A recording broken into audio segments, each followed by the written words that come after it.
Gloria a Dios. Segunda epístola de Timoteo, capítulo 4, versículo 1. ¿Lo encontró? Bueno, vamos a leer del versículo 1 al versículo 8, y ese es el pasaje en el que vamos a estar meditando en esta noche. Así que leemos la palabra, dice de la siguiente forma: Te encarezco delante de Dios y del Señor Jesucristo, que juzgará a los vivos y a los muertos en su manifestación y en su reino. Que prediques la palabra, que instes a tiempo y fuera de tiempo. Redarguye, reprende, exhorta con toda paciencia y doctrina, porque vendrá tiempo cuando no sufrirán la sana doctrina, sino que teniendo comezón de oír, se amontonarán maestros conforme a sus propias concupiscencias y apartarán de la verdad el oído, y se volverán a las fábulas. Pero tú, sé sobrio en todo, soporta las aflicciones, haz obra de evangelista, cumple tu ministerio. Porque yo ya estoy para ser sacrificado, y el tiempo de mi partida está cercano. He peleado la buena batalla, he acabado la carrera, he guardado la fe. Por lo demás, me está guardada la corona de justicia, la cual me dará el Señor, juez justo en aquel día, y no solo a mí, sino también a todos los que aman su venida. Vamos a orar. Padre, ayúdame a explicar esta porción de tu palabra. Quiero que tu Espíritu Santo nos guíe en esta noche, nos ayude, que no solamente abramos la Biblia, sino que abramos el corazón y atesoremos los dichos de tu boca, Padre. Este es un tema de esos que resultan incómodos, es un tema de esos que resultan un tanto espinosos de tratar. Confío en que tú me ayudarás, me darás gracia, me darás humildad, para no predicar, Señor, por envidia, por contienda, sino por un celo verdadero y un amor verdadero a las Escrituras y a las almas. Te doy gracias en Cristo Jesús. Amén. Gracias, hermanos. Siéntense. Hermanos, el día de hoy vamos a ver un tema que he titulado ¿Qué es la sana doctrina?, en forma de pregunta. ¿Okay? Les quiero pedir su paciencia porque obviamente en el pasado pues ya hemos hablado abundantemente de este tema, ¿no? Entonces yo entiendo que cuando a veces un tema se habla mucho, tiende a chocar un poco, y es normal, porque de hecho el apóstol Pablo dijo que él no había rehusado anunciar todo el consejo de Dios. Yo no creo que uno se debe de estancar en un tema por años y toda la vida estar hablando de lo mismo, ¿okay? Sin embargo, ya hace un buen de tiempo atrás, quizás un año o algo así, que no damos un tema de este corte, ¿no? Que estos temas que son de corte apologético y que consiste como en presentar una defensa de las doctrinas bíblicas, y eso implica de cierta forma denunciar lo que no es 100% bíblico o no es sano. Entonces alguien podría decir, no, pero es que pastor, ya le dio duro, ya en el pasado. Me acuerdo hace unos años atrás, 2013, 2012, que wow, era el pan de todos los días, ¿no? Corregir doctrina, decir esto es bíblico, esto no es bíblico. Pero yo creo que a todo pastor le puede pasar eso, ¿no? Que uno se puede apasionar con un tema, pero también yéndose solo a ese tema, uno puede acabar haciendo más daño que bien. Entonces hay que ser balanceados, pero hoy nos toca. ¿Okay? Y le voy a explicar por qué vamos a tener que volver a hablar un poco de esto y volver a aclararlo. Una razón podría ser porque nosotros tendemos a ser olvidadizos, ¿no? El pueblo de Israel veía milagros y a la vuelta de la esquina ya estaban haciendo otra vez una conducta rebelde. Y el Señor hacía algo, o les daba agua de la roca, o fluía maná del cielo, o les daba codornices, o el agua del mar se volvían dulces por el árbol que echaban ahí. Y ¡ay! En el momento, ¿no? Sí, solo Jehová es Dios. Pero después se les olvidaba. Entonces yo creo que esa es una razón. nos toca volver a recordar lo que es la sana doctrina, aunque muchos ya lo sabemos, hay otros que no lo saben.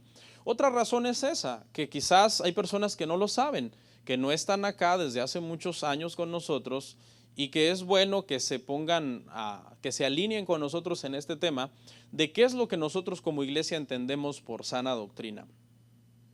Trataré de responder esa pregunta el día de hoy, ¿qué es la sana doctrina? ¿Okay? Entonces le pido su paciencia, ore por mí, para que Dios me dé gracia y me dé sabiduría y también para que usted pues esté ahí atento. Amén. Este tema surgió, hermanos, en diciembre más o menos yo comencé a escribir las primeras palabras de este sermón ahí en las notas de mi teléfono, porque no sé si se acuerdan, hermanos, que en diciembre del año pasado hubo un reportaje en Univisión que se llamó Los Magnates de Dios. ¿Alguien lo vio? ¿Quién lo vio? Quiero ver para ver si estamos en el contexto. Sí, yo creo que la mayoría lo vimos, ¿no? Se hizo viral y bueno, salió ese reportaje que se llamó Los Magnates de Dios. Y entonces, obviamente eso armó, hermano, controversia a raíz de que hoy todos los cristianos tenemos redes sociales, ahora ya todo el mundo pues externa su opinión y hay libertad de expresión y ya todo el mundo hace su Facebook Live y da su opinión y está bien. Pero, bueno, en esos días, hermano, un pastor hizo un Facebook Live defendiendo a los pastores que Univisión había denunciado, ¿okay? Defendiéndolos, que no es justo, que esto es un ataque de Satanás contra la iglesia, cómo es posible que estén diciendo esto pues de esta gente tan buena, de estos hombres tan buenos. Y entonces me llamó la atención porque yo lo oí y alguien de la audiencia que estaba oyendo al pastor pues comenzó a contradecir al pastor y comenzó a decirle, no, pastor, yo no estoy de acuerdo que usted esté defendiendo a esas personas porque esas personas no tienen sana doctrina. Entonces el pastor le dijo, como que le molestó el comentario de la persona, ¿no? Le molestó y dijo, ¿sana doctrina? Así como en forma sarcástica. ¿Qué es sana doctrina? Hizo la pregunta el pastor. Y luego dijo, yo tengo sana doctrina. Desde mi entendimiento bíblico, tras leer la Biblia muchas veces y pues estudiar a profundidad varios temas, yo dije, pero ¿por qué está diciendo esto este pastor? Que él tiene sana doctrina. O sea, él no tiene sana doctrina. Porque él dijo, yo tengo sana doctrina. ¿De qué estás hablando? O sea, yo tengo sana doctrina, las personas que estoy defendiendo y que Univisión está atacando tienen sana doctrina. Entonces ahí fue que surgió este tema. Digo yo, sería bueno explicarle a la iglesia qué es sana doctrina, para que la iglesia pueda diferenciar, pueda decir, ok, esto es sana doctrina, esto no es sana doctrina.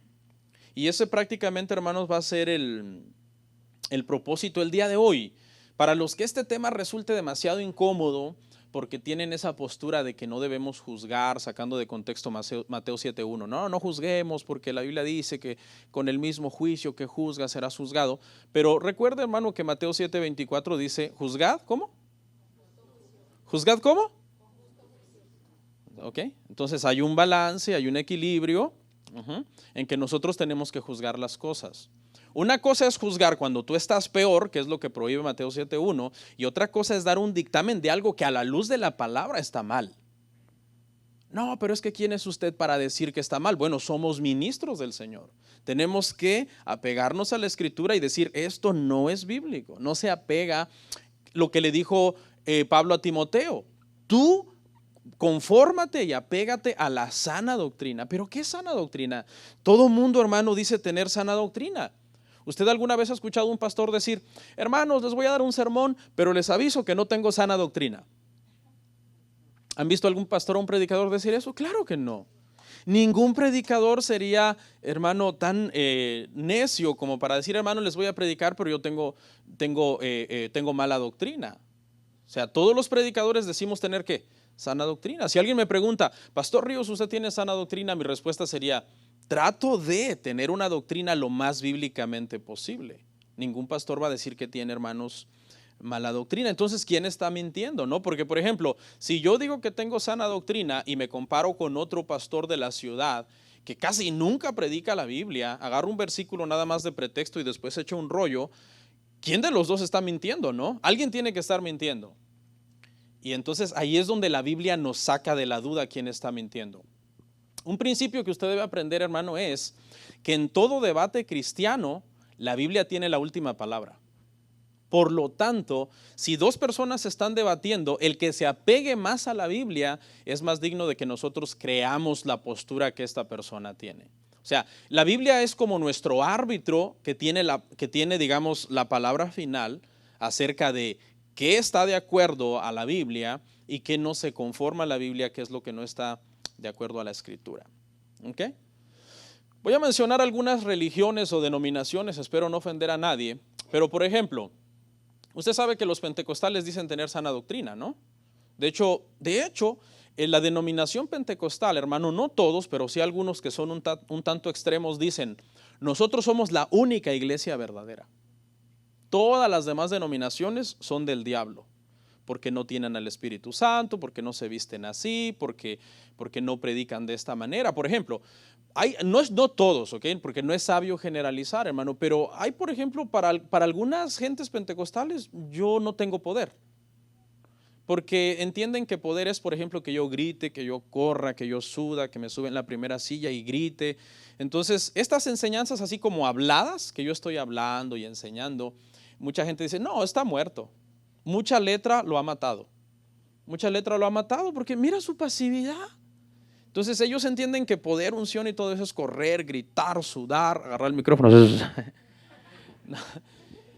Y ok, no estoy hablando en mal del pentecostalismo, no es que todos son así, pero hay ciertas personas ¿y qué dicen? Dicen, nosotros somos senda antigua, la vieja guardia. Son frases que usan para referirse a que somos pentecostales de los 60s, de los 70s, de los 80s, cuando wow, se echaba fuego por todos lados. Está bien, yo respeto.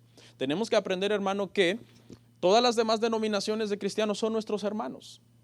Diferimos en doctrinas secundarias, pero muchas veces el pentecostalismo asegura que ellos son los únicos que tienen sana doctrina y que todas las demás denominaciones están erradas. ¿Quién más dice tener sana doctrina?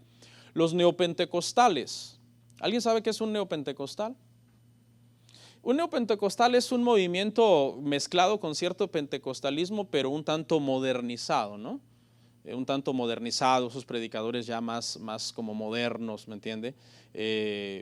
Por ejemplo, por mencionarle a alguien, Cash Luna, Guillermo Maldonado. Ellos son neopentecostales, creen muchas cosas del pentecostalismo, pero ya con más modernizado, ¿me entiende? O sea, no van a predicar exactamente como predican los pentecostales, pero son carismáticos, tienen todas las manifestaciones externas de lo que es el movimiento carismático. Bueno, ellos también dicen ser de sana doctrina, ¿verdad? Ellos dicen nosotros, y una de las cosas dicen de que da fe y legalidad que somos de sana doctrina es los frutos. 12,000 miembros, 5 libros escritos, 1 bestseller. Tengo un montón de iglesias satélites a las que les he dado cobertura. Es imposible que yo no sea de Dios. Yo soy de Dios porque los frutos dan testimonio que soy de Dios. Dios tiene que estar conmigo y yo soy un bendecido de Dios. Pero lo que pasa, hermanos, es que también los mormones tienen muchas iglesias. Los testigos de Jehová han escrito muchos libros y son famosos y tienen millones de seguidores también en las redes sociales. Entonces yo creo que, o corríjame usted si estoy mal, pero yo creo que ese no es un estándar para decir esto es sana doctrina. Yo creo que para decir yo soy sana doctrina es el que se apega más a la Biblia. O si alguien quiere opinar, opine, vamos a hacerlo dinámico, ¿no? Hagámoslo una charla. No, porque no quiero venir a imponerles algo. Pero ¿quién más dice, hermano, somos sana doctrina? Por ejemplo, los católicos. ¿Usted cree que los católicos van a decir que ellos tienen mala doctrina? Claro que no. Ellos dicen que tienen las doctrinas verdaderas, como rezar por los santos, la Inmaculada Concepción de María, la Asunción de María, la transubstanciación, que consiste en que literalmente cuando hacen la Eucaristía, la hostia se convierte literalmente en el cuerpo de Cristo y el vino en la sangre de Cristo. O sea, los católicos dicen tener sana doctrina y dicen ser la única iglesia verdadera. De hecho, si para todos ellos nosotros estamos perdidos, no hay esperanza para nosotros a menos que volvamos al catolicismo, porque ellos dicen que la mayoría de nosotros salimos de ahí y que somos los hermanos separados. Entonces, hermano, ¿a quién le creemos? ¿A quién le creemos? Todo mundo dice tener sana doctrina. Pero para que usted entienda, hermano, le voy a hacer una analogía más o menos. Lo que es decir, yo tengo sana doctrina sin conocer qué es sana doctrina. Por eso es bien importante que definamos esa pregunta. ¿Qué es sana doctrina? ¿Por qué todo el mundo clama tenerla y por qué todo el mundo la quiere?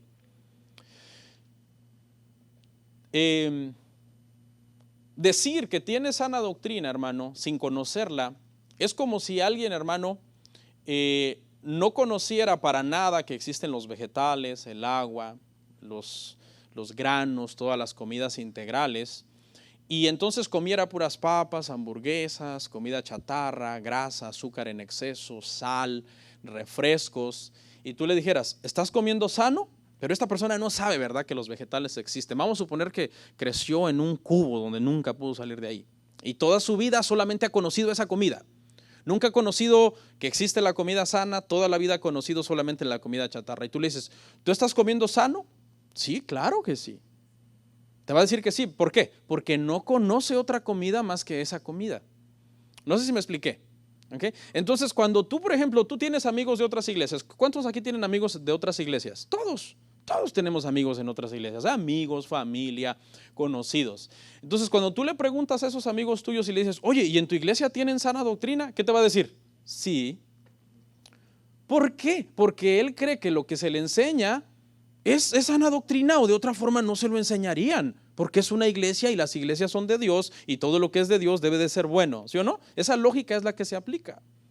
¿Okay? Entonces, porque no conocen otra cosa, nunca han sido expuestos a una enseñanza bíblica. Más bien, las enseñanzas bíblicas les aterran. No, ¿cómo? ¿Tu pastor dijo eso? ¿Se atrevió a decir eso? No, no puedo creer. Mi pastor nunca se hubiera atrevido a decir nombres.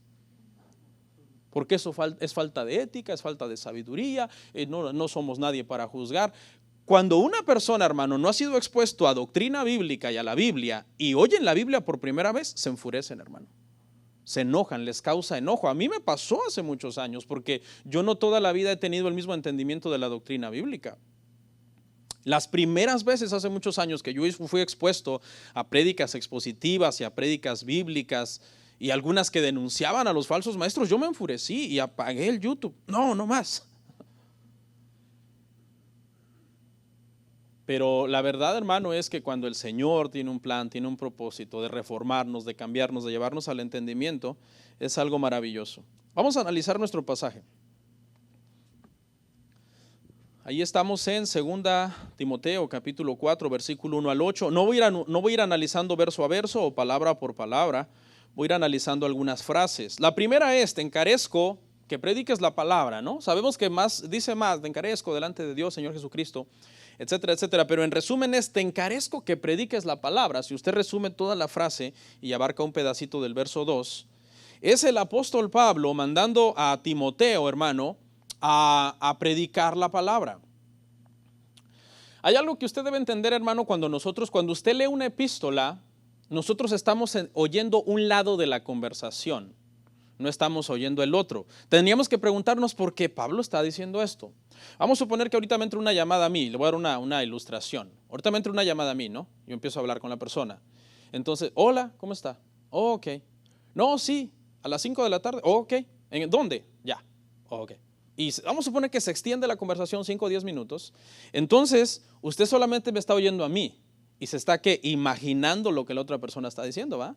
Que cuando dije 5 de la tarde es porque me está citando en un lugar, y que cuando dije que un lugar usted pensó, ¿dónde será? ¿Será en el estado, en otro país, etcétera? ¿Ok?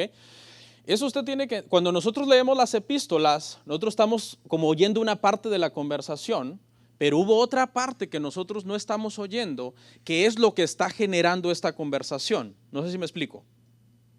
¿Estamos claros? Entonces, muchas veces cuando Pablo dice algo, nosotros tenemos que pensar por qué lo dijo, en respuesta a qué lo dijo. ¿Ok? Timoteo, hermanos, es su hijo en la fe, así es como él le llama a Timoteo. Timoteo es una de las cartas que se llaman cartas pastorales o cartas a individuos. Hay dos, primera y segunda de Timoteo. El propósito, hermano, en general, cuando tú las lees completas, las dos cartas, que las puedes leer, en una hora lees las dos cartas, lea la Biblia, te das cuenta, hermano, que es para animar a Timoteo. El propósito principal de las cartas de Pablo a Timoteo es animarlo. Algo está pasando en Timoteo. Timoteo está desanimado. Y Pablo tiene que recordarle un montón de cosas a Timoteo. Timoteo, desde niño has sabido las escrituras que tu madre y tu abuela te enseñaron. Aviva el fuego de Dios que está en ti. Toda la carta, todas las cartas consisten en eso. Y aquí le dice, predica la palabra. Pero la palabra te encarezco, como nosotros no la usamos, no la entendemos qué es lo que quiere decir. En el original, hermano, es más fuerte. Es te ordeno, te mando. Es un tanto desafiante. El apóstol Pablo le está hablando fuerte a Timoteo, te ordeno. Y por lo general cuando nos ordenan algo, si somos orgullosos no nos gusta, ¿verdad, hermanos? Le dices a un humilde, te ordeno algo y lo hace, aunque no es la forma muy correcta. Por ejemplo, ya en el contexto de hoy se ve mal que yo le diga, hermano, haga algo, es una orden. No, pero en el contexto en que lo dijo el apóstol Pablo, hermano, es porque Timoteo está fallando y ya aparte de animarlo necesita también llamarle la atención. Algunas veces animamos a alguien con palabras suaves, ¿verdad, hermano?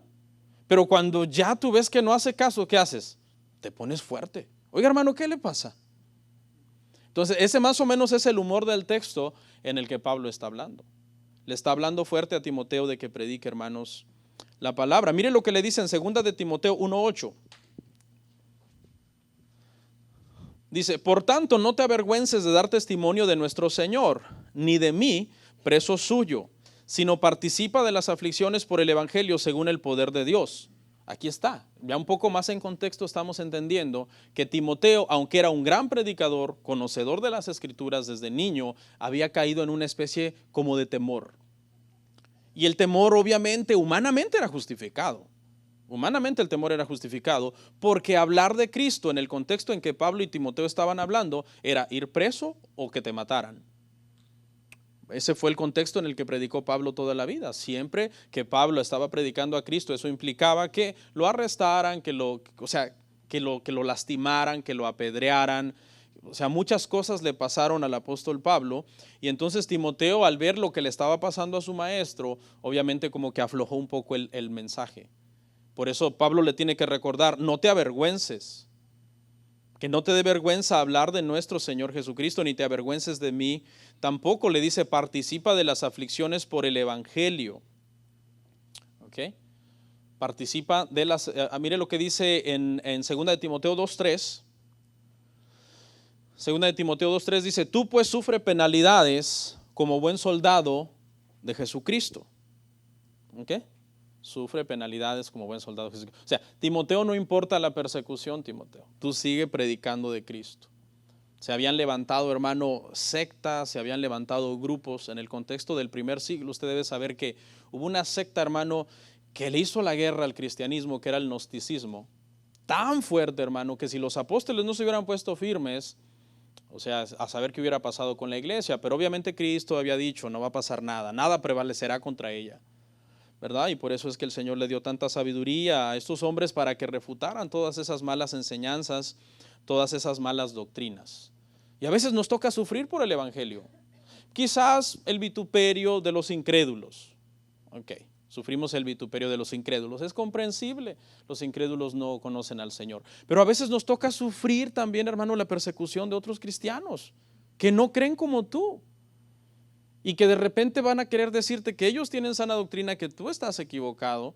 Y obviamente, hermano, esto no es un tema de salvación, que más adelante lo voy a explicar y voy a explicar por qué tener sana doctrina no es de salvación, porque obviamente si la doctrina que usted necesita para ser salvo tendría que ser perfecta, ¿quién podría ser salvo?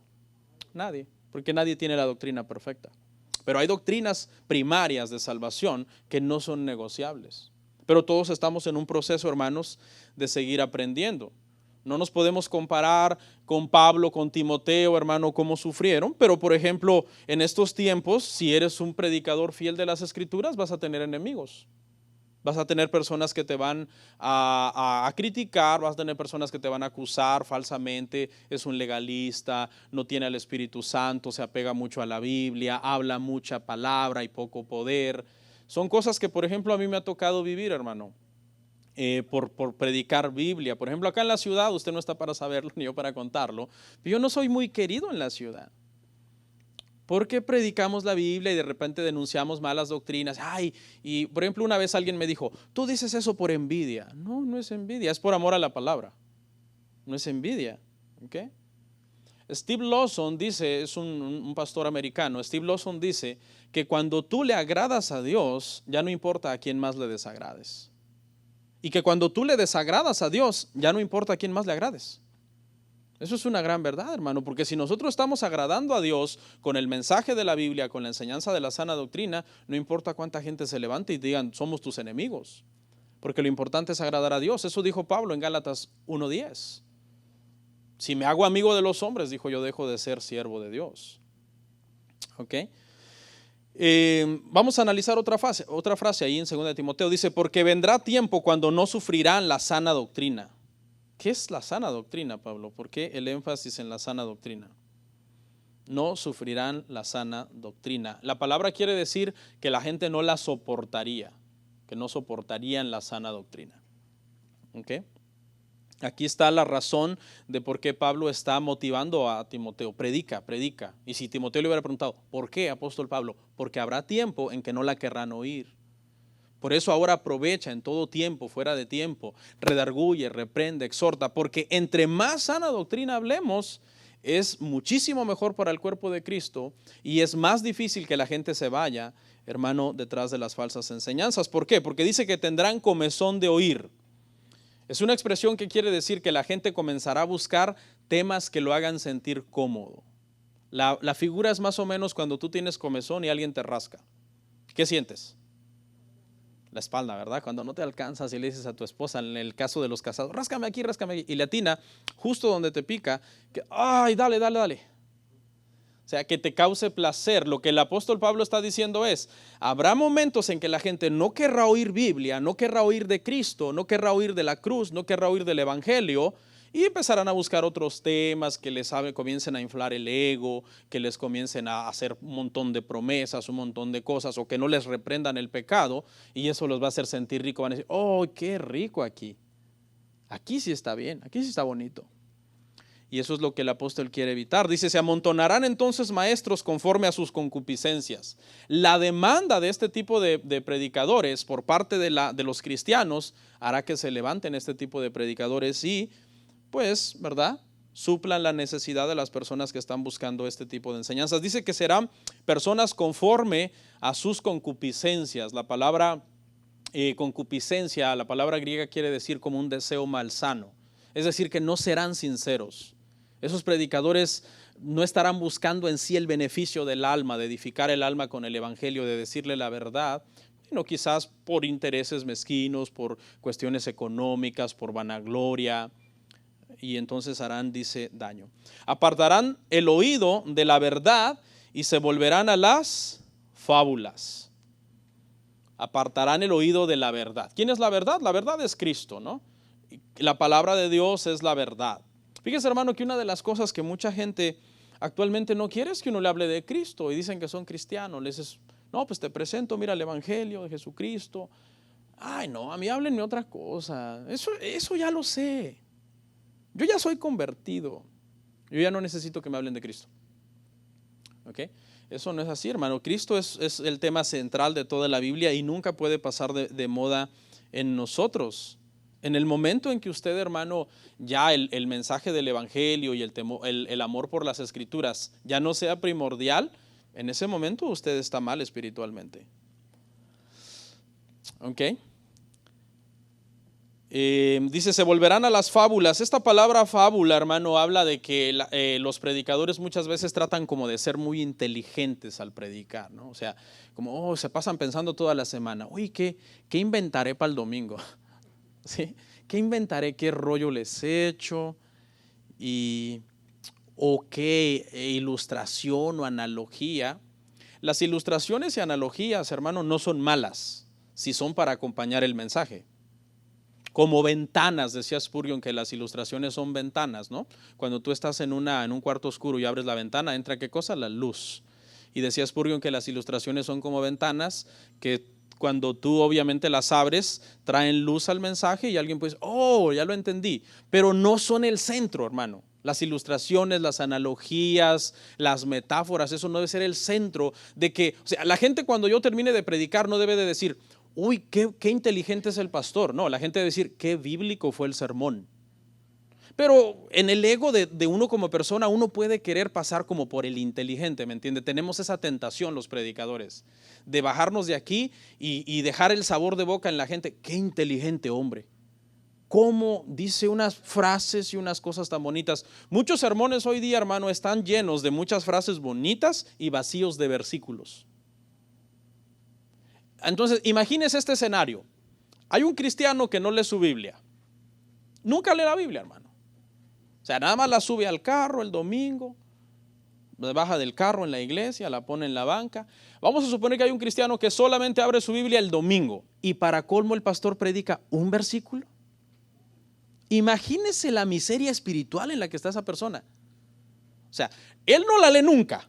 Y viene el pastor y lo remata enseñándole un versículo. Y el más chiquito de la Biblia, Jesús lloró. Hoy vamos a hablar de las lágrimas que el Señor sabe que tú has llorado. Y Él te ama tal como eres.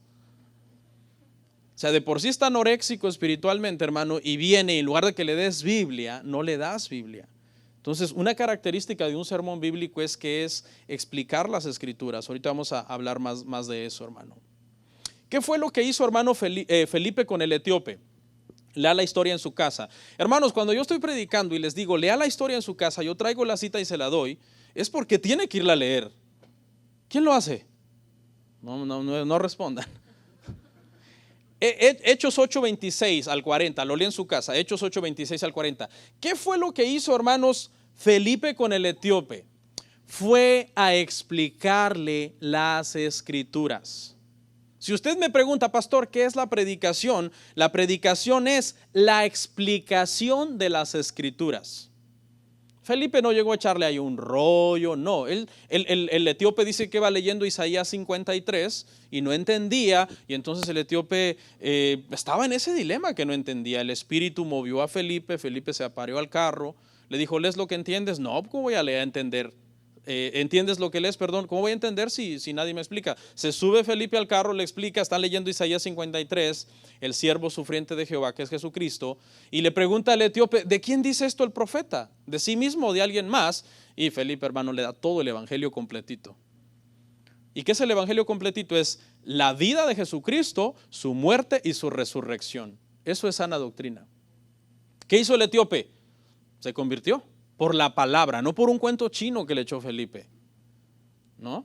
Hay mucha gente que a veces hace un evento donde no se predica el evangelio, para nada, se hacen muchas cosas menos predicar el evangelio, y cuando acaba la reunión dicen, ¿quién quiere aceptar a Cristo? Yo, dice alguien por ahí atrás. Sí, pero ¿bajo qué predicación? Porque es la palabra de Dios, es la ley de Jehová la que es perfecta, la que convierte el alma, la que hace sabio al sencillo, no mis cuentos. Yo les puedo echar un cuento bien bonito. Lo único que la audiencia necesita, hermanos, es un sermón bíblico. Eso es sana doctrina. Vaya tomando nota porque conforme voy avanzando le voy dando la respuesta de qué es sana doctrina. Usted necesita un sermón bíblico. ¿Y qué es un sermón bíblico, pastores? La explicación de la Biblia. Que yo le lea un versículo y se lo explique. Eso es lo que significa cuando Pablo le dijo a Timoteo, traza con precisión la palabra de verdad. ¿Sabe qué significa? Significa agarrar un versículo, hacerlo pedacitos y entender cada una de sus partes. Eso es predicación. Hay pastores que dicen, ay, ya es casi viernes y no tengo el sermón del domingo y el sábado, y ya mañana me toca predicar y no tengo el sermón del Señor, dame algo, Señor, dame algo. No, es que tenemos la Biblia. Nosotros predicamos y enseñamos la Biblia. Mientras nosotros tengamos la Biblia no tenemos por qué estar como sufriendo de esa manera, porque predicar es explicar la Biblia. Yo entiendo que Dios puede impresionar nuestro espíritu y darnos una palabra específica alguna vez, pero mientras eso no suceda, yo no puedo estar dependiendo cada sábado de, ay Señor, que yo quiero oír una voz del cielo, una voz de un trueno, así que me hable y me diga, Juan 3:18, para predícalo mañana. Porque teniendo la escritura, hermano, no necesitamos más todo eso. ¿Están acá todavía? ¿Sí? Mire lo que dice segunda de Pedro 1:16. porque cuando os dimos a conocer, lo estoy leyendo en la Biblia de las Américas, ¿ok? Por si no les coincide, la Biblia de las Américas. Este es el único versículo que traigo de otra versión, todos los demás son de Reina Valera del 60. Dice, porque cuando os dimos a conocer el poder y la venida de nuestro Señor Jesucristo, no seguimos fábulas ingeniosamente inventadas, Biblia de las Américas, por si lo quieren proyectar, sino que fuimos testigos oculares de su majestad. La frase que marqué aquí yo fue ingeniosamente inventadas. O sea, Pedro no dijo, no, pues cuando yo traté de predicar, yo no, a ver, ¿qué invento? O sea, no dependemos de nuestro ingenio los predicadores. Dependemos de explicarle a usted la palabra, porque es la palabra la que tiene el poder. Porque es la palabra de Dios que tiene el poder, es espíritu, es vida. Todo lo que nosotros hagamos como predicadores, hermano, es nada más nuestro trabajo. ¿Okay? Hermano, yo a veces he visto cosas en los púlpitos que si los apóstoles las vieran, se vuelven a morir, hermano. Por ejemplo, voy a contar 2 ejemplos. Si alguien se siente herido, no es mi intención, voy a tratar de decirlo con gracia. Pero por ejemplo, apenas un pastor de España, que yo de repente veo sus enseñanzas, puso un video. Y puso un video de una persona que estaba poniendo a los miembros de su iglesia a inflar globos. No, inflen el globo y conforme se revienta, eso significa que se revienta su deuda o se revienta su problema. ¿No? Y entonces los hermanos inflaban uno, lo inflaban hasta que se tronaba y sacaban otro y ya los veía yo como que se desmayaban. No sé si usted alguna vez ha inflado un globo, te duele la cabeza y luego inflar uno tras otro, te puedes hasta desmayar. ¿Okay? Entonces, eso, para muchos eso es sana doctrina.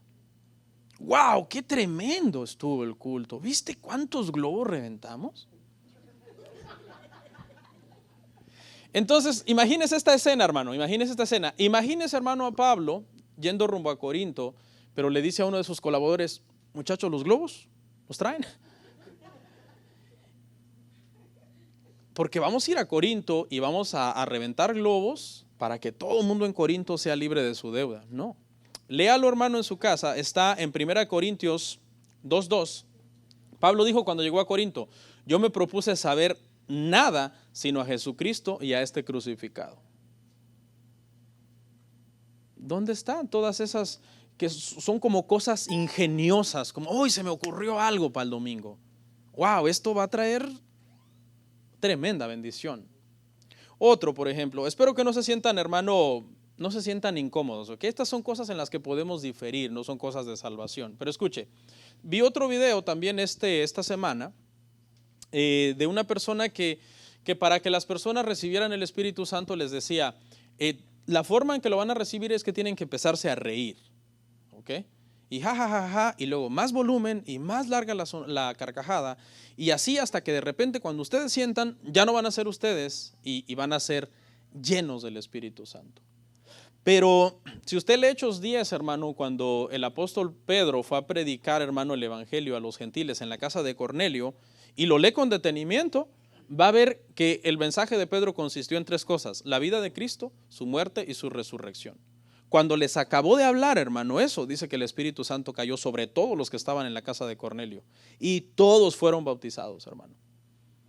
¿Por qué? Porque es ese mensaje, hermano, el mensaje de la cruz. Pablo dijo que para los demás es locura, a mí no me importa. Para mí, dijo Pablo, es poder de Dios para salvación a todo aquel que cree.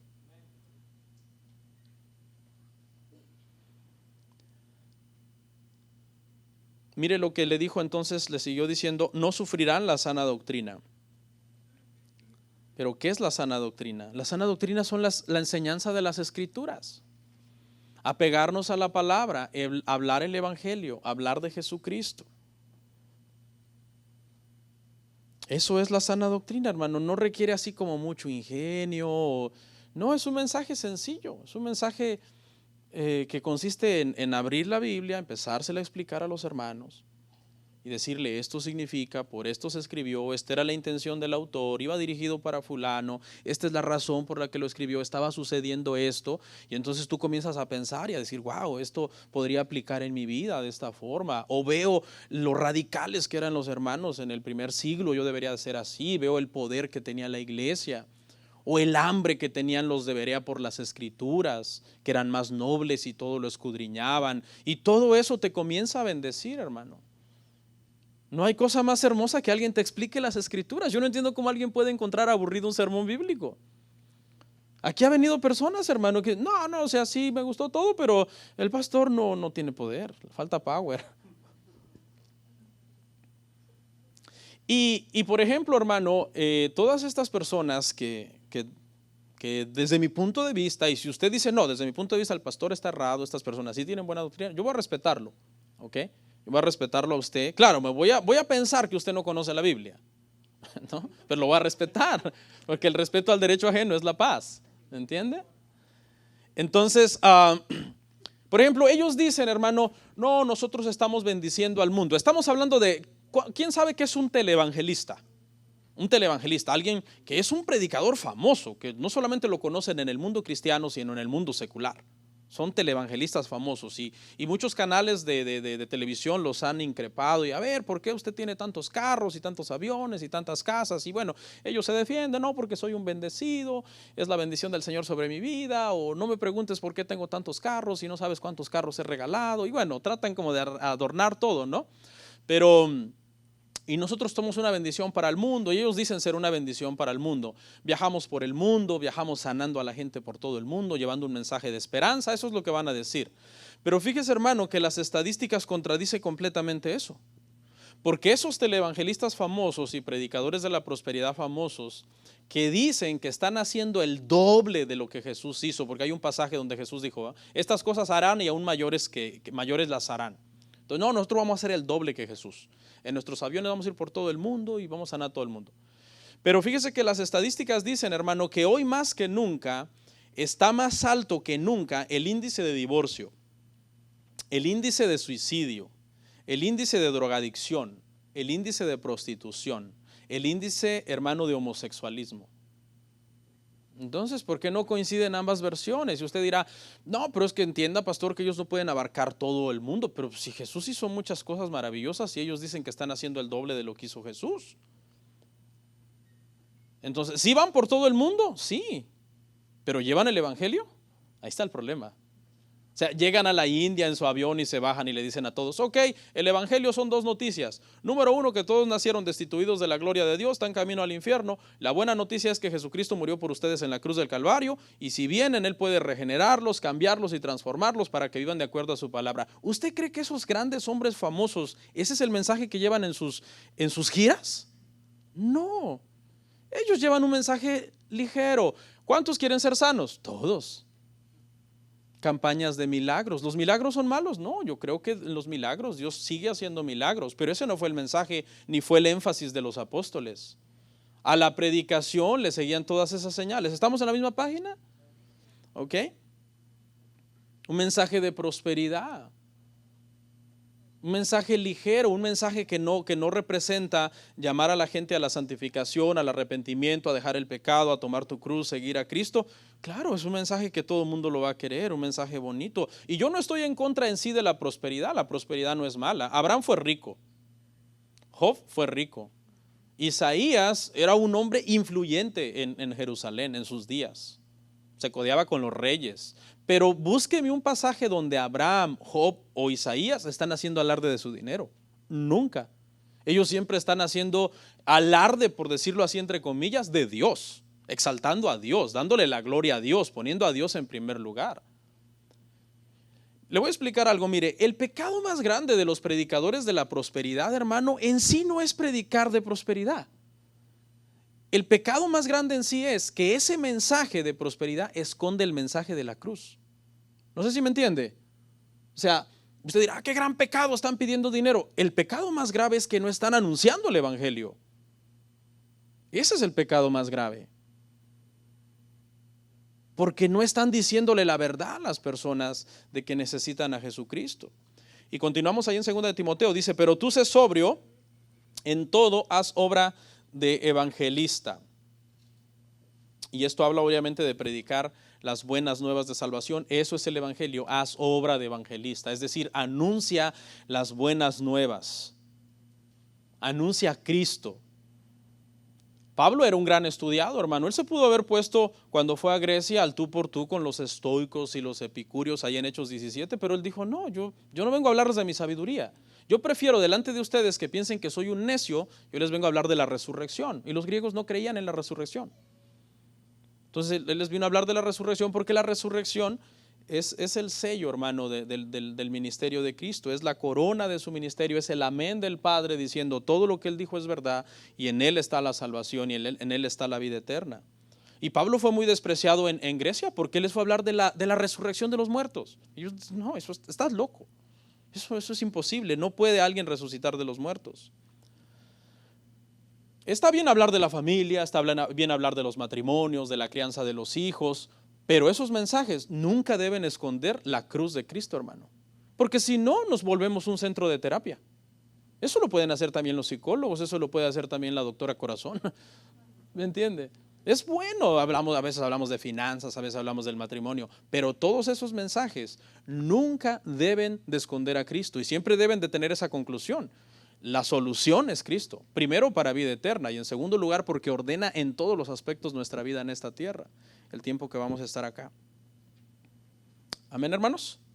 Bueno, en lo que me resta, hermano, del sermón, voy a dar unas pautas para reconocer si alguien tiene sana doctrina o no, y si usted difiere de mí, pues es muy respetable, ¿no?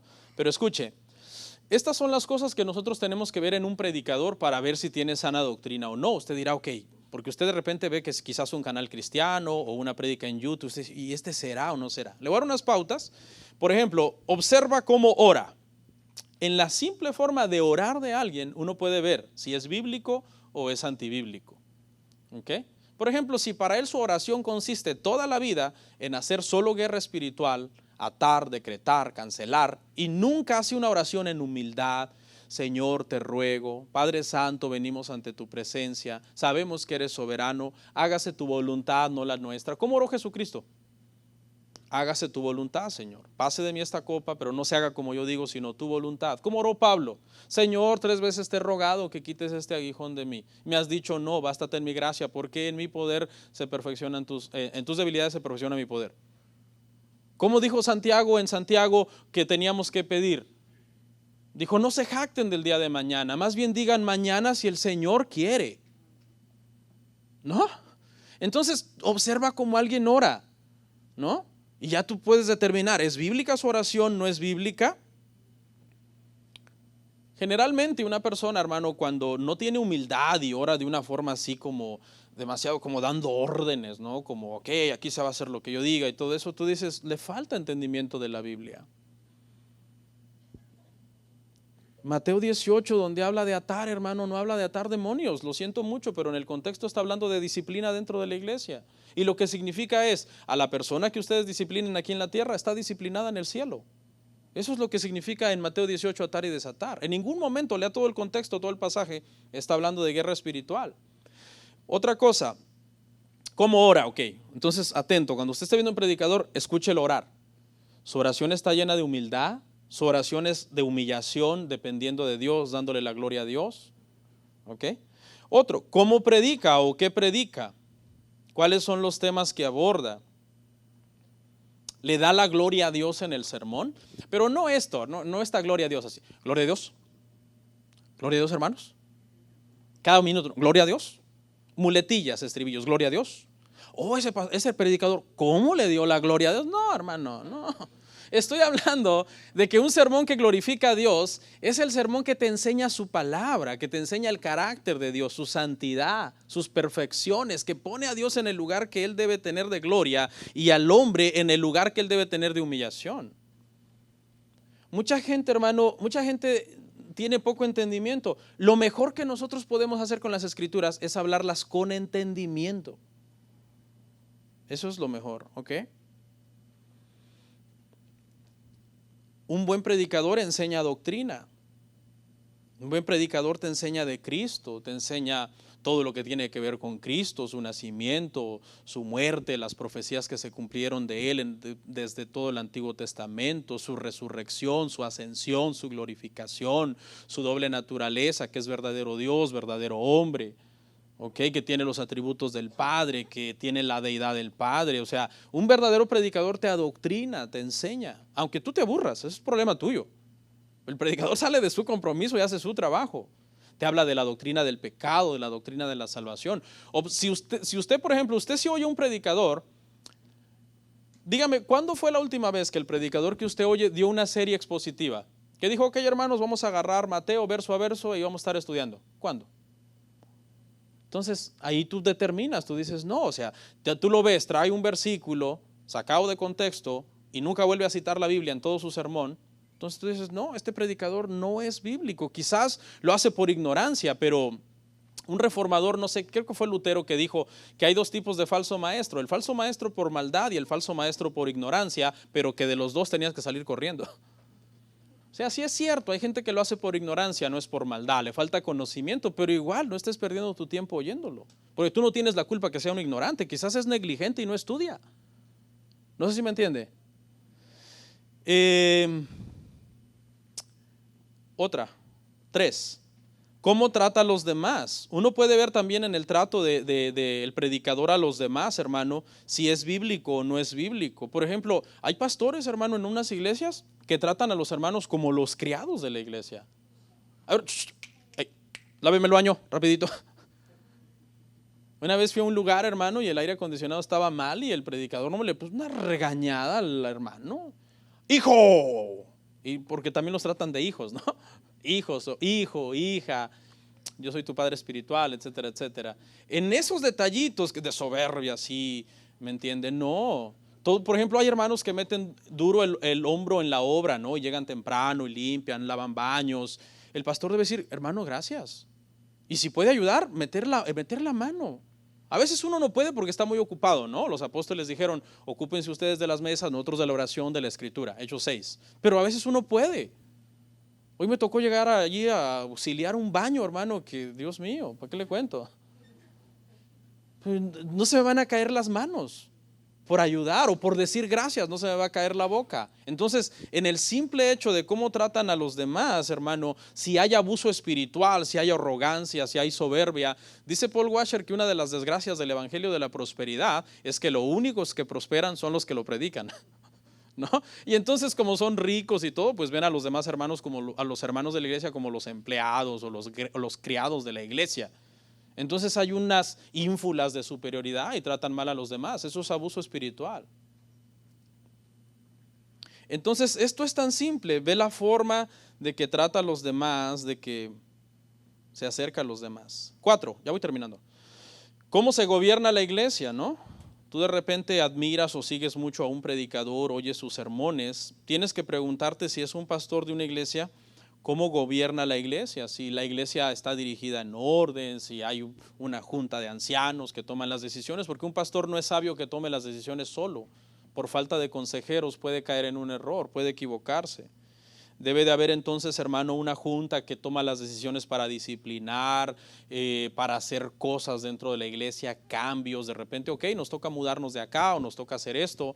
Es una decisión en conjunto con un grupo de gente de buen testimonio, que se supone, ¿no? Que debe tener buen testimonio, que gobierna bien su casa y que reúne todos los requisitos de 1 de Timoteo 3.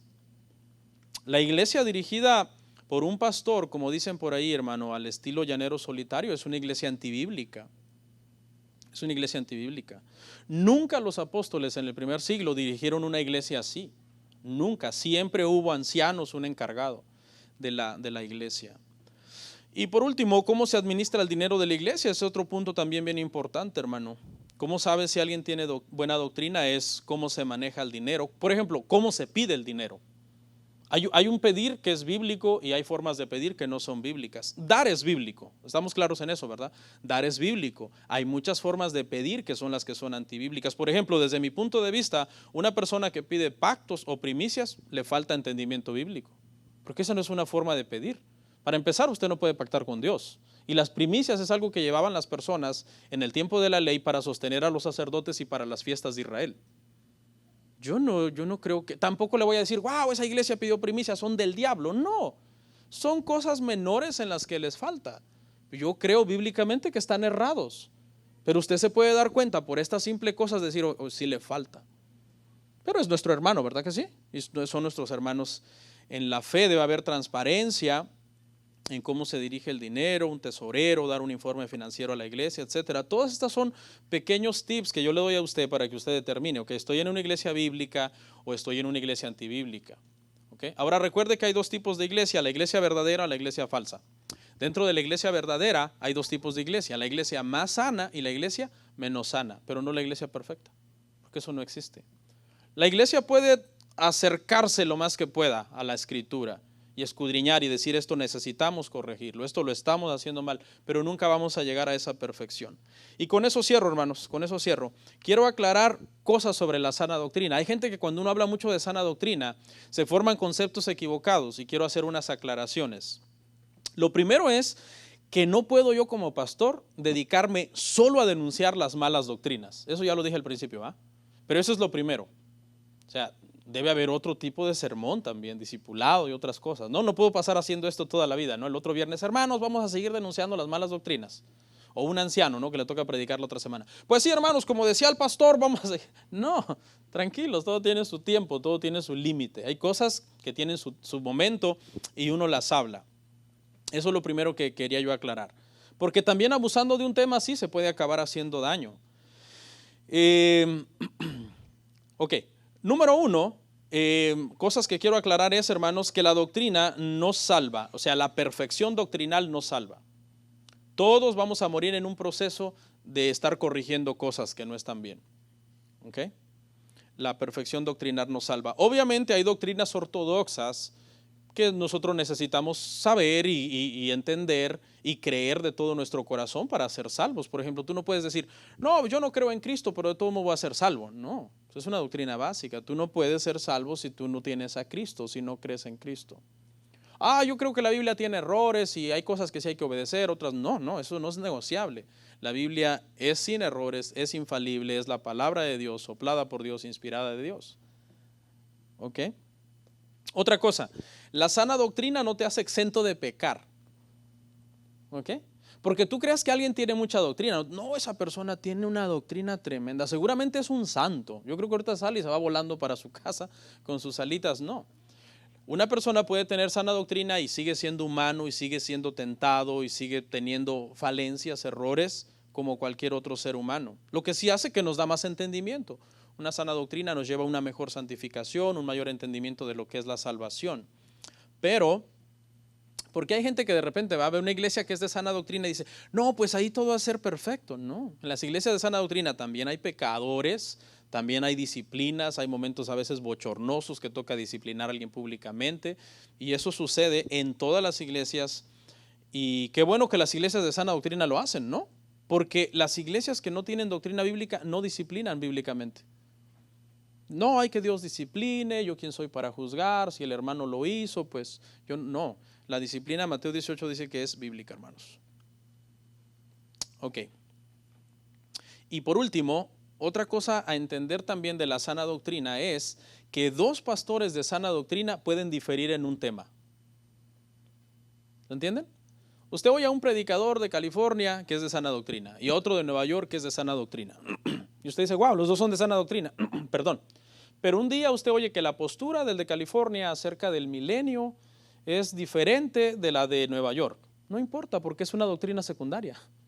No es que uno de los dos es del diablo, no, sino que hay doctrinas secundarias en las que dos pastores de sana doctrina pueden diferir y no estar de acuerdo. ¿Ok? ¿Estamos claros, hermano?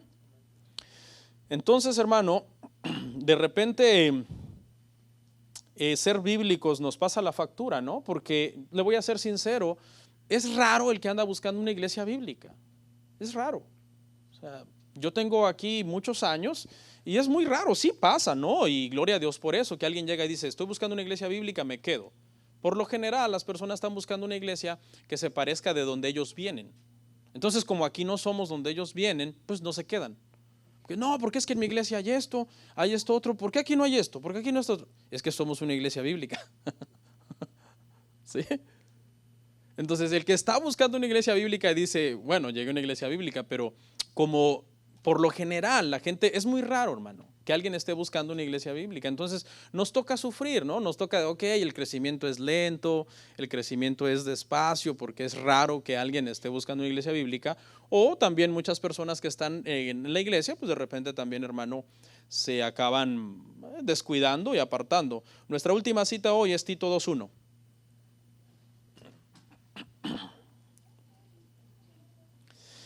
Mire lo que le dijo también Pablo a Timoteo: pero tú habla lo que está de acuerdo con la sana doctrina. O sea, el pero es, no importa lo que los demás hablen, tú habla la sana doctrina. Pastor, pero si hiciéramos como el pastor que está aquí a 2 millas, qué iglesiota, pastor, ¿ya vio? Hagamos como él. No, tú habla la sana doctrina, déjalo a él. Pastor, pero es que se ve que Dios está con ellos, mire qué iglesiota. No, hermano. Con ese criterio, entonces el Papa es el mejor pastor del mundo, hermano. Tiene 1 billón de seguidores. ¿No? No es así. Nos toca sufrir por ser bíblicos. Nos toca que digan, no, esa iglesia está muerta, esa iglesia mucha letra. Pero ¿qué le pasó a Noé? ¿Cuánto salvó Noé, hermanos? 7, ¿no? Porque incluyéndolo a él, eran 8. Y se imagina, mucha gente en los tiempos de Noé habrían dicho, Noé es un fracaso. 120 años predicando, no crea que poquito. 120 años predicando. Y nadie se salvó, solo la familia. Las nueras dijeron, ya qué, vamos a ir con la suegra en la arca, pero ya ni modo, nos quedó otra, o nos morimos en el diluvio. ¿Qué le pasó a Juan el Bautista, hermano? Rechazado, odiado. Herodes lo mató. ¿Cuántos seguidores estaban ahí a la par de Juan el Bautista, hermano, cuando lo decapitaron? Nadie. Una muerte horrible, hermano, preso. Imagínate estar preso y luego que lleguen con un plato por tu cabeza. ¿Y sus seguidores? ¿Sus fan page followers? ¿Dónde estaban? No había nadie ahí. Cuando él comenzó su ministerio todo iba bien, y cuando vino Jesús le dijeron va, y se fueron con Jesús.